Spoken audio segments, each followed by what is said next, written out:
हरे कृष्णा। आज है 28 जनवरी और अभी 9:30 बज चुके हैं और अभी हम सभी श्रीरंगम मेन टेम्पल जा रहे हैं। और ये अभी बस करी है तो इसी के जरिए अभी हम सभी प्रभु जी जा रहे हैं। श्रीरंगम का जो मेन टेम्पल है इसमें रंगनाथ जी के डिटीज हैं और रंगनाथ जी स्वयं विष्णु भगवान जी है। और इस डिटी की अगर इतिहास की बात करें बताया जाता है कि यहाँ विग्रह पहले राम भगवान जी के पास भी थे और राम भगवान जी भी इस विग्रह की पूजा करते थे। और इसके बाद जब राम भगवान जी पूरा युद्ध खत्म करके रावण को मार करके जब अयोध्या आते हैं तो विभीषण जी उनसे बोलते हैं कि आप मैं आपके विग्रह कैसे रहूं। तो फिर भगवान राम जी उनको यहाँ विग्रह देते हैं। इसके बाद विभीषण जी इस विग्रह को अपने साथ ले जाना चाहते हैं, लेकिन रास्ते में ही एक घटना होती है और इस वजह से विभीषण जी को यहाँ विग्रह को यहाँ पे यानी कि श्रीरंगम में रखना पड़ता है।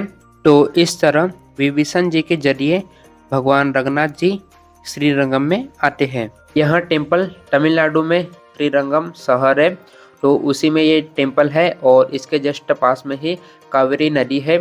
और कावेरी नदी पवित्र नदियों में से एक है और इस नदी में चैतन्य महाप्रभु भी स्नान किया करते थे और इस नदी में हमें भी स्नान करने का अवसर मिला था। अभी कल ही भक्ति विकास स्वामी महाराज के निर्देशन में यहाँ पर एक नगर कीर्तन आयोजित किया गया था, जिसके पश्चात हमने नदी में स्नान किया था। तो ये जो रंगनाथ जी का टेम्पल है जहाँ पर अभी हम जाने वाले हैं, यहाँ 156 एकड़ में फैला हुआ है और यहाँ इंडिया का लार्जेस्ट टेम्पल में से एक है। इस टेम्पल में जाने के लिए हमें 7 द्वार को यानी कि 7 गेट को पार करना होता है। इसके बाद हमको टेम्पल में एंट्री मिलती है। तो अभी आप यहाँ पर वीडियो में देख रहे होंगे, अभी हम एक एक गेट को पार करते हुए टेम्पल की ओर आगे बढ़ रहे हैं। तो अभी हम मेन टेम्पल में आ गए हैं। हम बैक गेट से आए हैं क्योंकि हम जहाँ पर रहते थे यानी कि यात्री निवास में, वहाँ से हमको जो बैक गेट था वो पास में पड़ता है, तो हम उसी गेट के जरिए यहाँ पर आए थे। अभी आप यहाँ पर देख रहे होंगे ये जो गेट है ये यानी कि बैक गेट है, तो इसी के जरिए हम अभी टेम्पल में आए हैं। और टेम्पल में आने के बाद आप यहाँ पर देख सकते हैं आसपास का नज़ारा। तो आप देख सकते हैं जो पूरा टेम्पल है ये पूरा पत्थरों से बना है।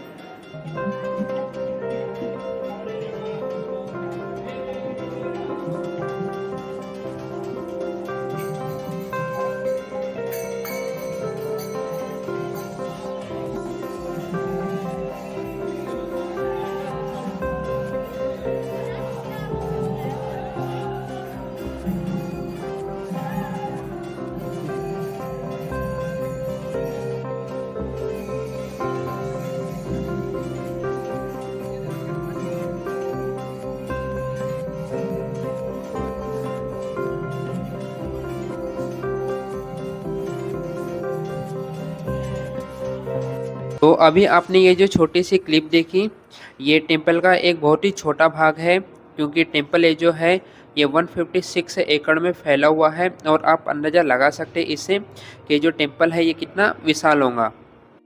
व्लॉग को आगे कंटिन्यू करने से पहले मैं आपको एक चीज़ बता देता हूँ कि आपको इस व्लॉग में जो फुटेज मिलेंगी इसमें कुछ फुटेज आपको दिन की मिलेंगी और कुछ रात की, क्योंकि हम जब पहली बार आए थे तो हम रात को आए थे और उस समय हम दर्शन नहीं कर पाए थे रंगनाथ जी के, सो फिर हमें दिन में भी आना पड़ा था। तो इसलिए इस वजह से आपको कुछ फुटेज इसमें आपको रात की दिखने की मिलेंगी और कुछ फुटेज दिन की। तो चलिए अभी हम रंगनाथ जी के दर्शन करना स्टार्ट करते हैं।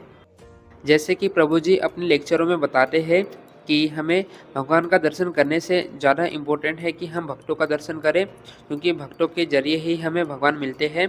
तो इस वजह से हम सबसे पहले लक्ष्मी जी के पास जाएंगे और गरुड़ जी के पास जाएंगे और रामानुजाचार्य जी के पास जाएंगे और उसके पश्चात हम रंगनाथ जी के दर्शन करेंगे। तो हम जब पहली बार नाइट में आए थे तो हमने लक्ष्मी जी के दर्शन करे थे। तो जैसे कि अभी आप यहाँ पर देख रहे होंगे ये जो टेम्पल है ये लक्ष्मी जी का टेम्पल है और अंदर लक्ष्मी जी के विग्रह है। और यहाँ पर हमें लक्ष्मी जी का प्रसाद के रूप में हल्दी मिली थी, जिसे कि सभी प्रभु जियों ने और माताओं ने सर पे लगाई थी।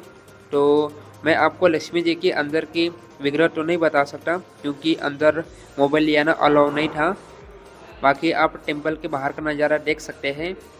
इसके बाद हम रामानुजाचार्य जी के पास जाएंगे और रामानुजाचार्य जैसे कि आपको पता ही होगा श्री संप्रदाय के एक महान आचार्य हैं, जिन्होंने ही इस संप्रदाय को आगे बढ़ाया और श्री संप्रदाय में रामानुजाचार्य जी का अमूल्य योगदान है।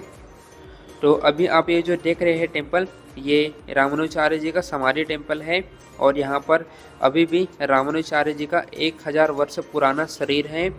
और इस शरीर की खासियत है कि ये जो रामानुजाचार्य जी का जो शरीर है, इसके अभी भी नेल्स और हेयर बढ़ते हैं और इनके शरीर को साल में एक बार ऐसा चंदन का और कपूर का और भी कुछ चीज़ें मिला के ऐसा इनके शरीर को लेप लगाया जाता है, जिससे कि इनका शरीर सुरक्षित रहे। तो अभी हम नेक्स्ट टेम्पल जो गए थे वो है गरुड़ जी के टेम्पल। तो जैसे कि अभी आप यहाँ पर देख रहे होंगे, ये गरुड़ जी का टेम्पल है और ये गरुड़ जी के विग्रह है। रंगनाथ जी के दर्शन करने के लिए लाइन में खड़े होने से पहले यहीं पर बीच में ये टेम्पल पड़ता है। तो हमने यहाँ पर गरुड़ जी के टेम्पल में सभी प्रभुजियों ने साथ में प्रणाम करा था और इसके बाद हमें यहाँ पर से जल प्रसाद के रूप में मिला था और इसके बाद हम लाइन में लगे थे। तो अभी आप यहाँ पर की आसपास की यहाँ पर देख सकते हैं, यहाँ पर गरुड़ जी के टेम्पल के पास ही यहाँ पर कुछ शॉप भी लगी है, जहाँ पर रंगनाथ जी के फ़ोटोज़ मिलती है और भी जो पूजा सामग्री रहती है वे मिलती है, जैसे कि अभी आप यहाँ पर देख रहे होंगे। तो इसके बाद हमें लाइन में लगना होता है रंगनाथ जी के दर्शन करने के लिए। तो हम लाइन में लगे थे और लाइन बहुत ही बड़ी थी, जैसे कि अभी आप यहाँ पर देख रहे होंगे।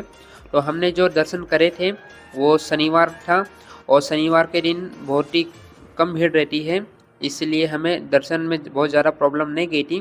बाकी हम फिर से संडे चाह रहे थे कि हम फिर से दर्शन करें, लेकिन हमने जैसे ही लाइन में देखा तो लाइन बहुत बड़ी लगी थी और हज़ारों की संख्या में भक्त आए थे दूर दूर से, और इस वजह से फिर हमने इसका प्लान कैंसिल कर दिया था क्योंकि हमारी ट्रेन थी और हमें जल्दी जाना था। सो ये टेम्पल के अंदर का नज़ारा है। तो अभी आप ये जो क्लिप देख रहे हैं वीडियो की, ये रंगनाथ जी के जो दर्शन करने जाते हैं उसके अंदर की क्लिप है। और अभी आप ये जो देख रहे हैं ये गरुड़ स्तंभ है और गरुड़ स्तंभ के सामने ही रंगनाथ जी का टेम्पल है। अभी आप यहाँ पर एरो से देख रहे होंगे, तो ये गरुड़ जी का स्तंभ है और अंदर ये जो है ये रंगनाथ जी का मंदिर है। तो अभी आप ये जो रंगनाथ जी देख रहे होंगे, इसका ये जो लाइव हमने फुटेज रिकॉर्ड नहीं करी थी क्योंकि मोबाइल अंदर ले आना अलाउ नहीं था, इसे हमने इंटरनेट से डाउनलोड करा जैसे कि आप समझ पाए कि रंगनाथ जी कैसे हैं। सो अभी आप ये जो विग्रह देख रहे हैं ये रंगनाथ जी के विग्रह है। रंगनाथ जी के दर्शन करने के बाद हम टेम्पल के बाहर आ गए थे, जहाँ पर रंगनाथ जी के डिटेल्स थे। और टेम्पल के ऊपर यहाँ पर जैसे कि आप देख सकते हैं, ये जो है ये विमान है जो कि रंगनाथ जी का है। और कहा जाता है कि ये जो विमान है ये पूरा सोने का बना हुआ है। ये विमान बहुत ही बड़ा है और बताया जाता है कि जब भी प्रलय आता है तो ये विमान के जरिए यहाँ पर से रंगनाथ जी अंतर्धान हो जाते हैं। तो इस तरह हमने श्रीरंगम यात्रा के दौरान रंगनाथ जी के दर्शन करे थे। रंगनाथ जी के दर्शन करने से एक दिन पहले हम यमुनाचार्य जी की भी समाधि के पास गए थे। तो जैसे अभी आप ये जो देख रहे हैं ये यमुनाचार्य जी का समाधि टेम्पल है और यहाँ पर यमुनाचार्य जी की समाधि है। यमुनाचार्य जी एक बहुत महान आचार्य थे। यह ऐसे आचार्य हैं जिनके बारे में श्रील प्रभुपाद जी भी अपनी बुक में कोट करते हैं और हम देखते हैं भगवद गीता में और भागवतम में कईयों बातें यमुनाचार्य जी के द्वारा कही गई है। तो अभी आप यहाँ पर यमुनाचार्य जी के दर्शन कर सकते हैं। तो यहाँ था हमारा श्रीरंगम यात्रा का ब्लॉग। सो आपको यह ब्लॉग कैसा लगा नीचे कमेंट में ज़रूर बताएं। और इस व्लॉग में अगर मैंने किसी चीज़ के बारे में अगर कुछ गलत बोल लिया है तो इसके लिए भी आप नीचे कमेंट में अपनी टिप्पणी दे सकते हैं। सो चलिए मिलते हैं अगले व्लॉग में। हरे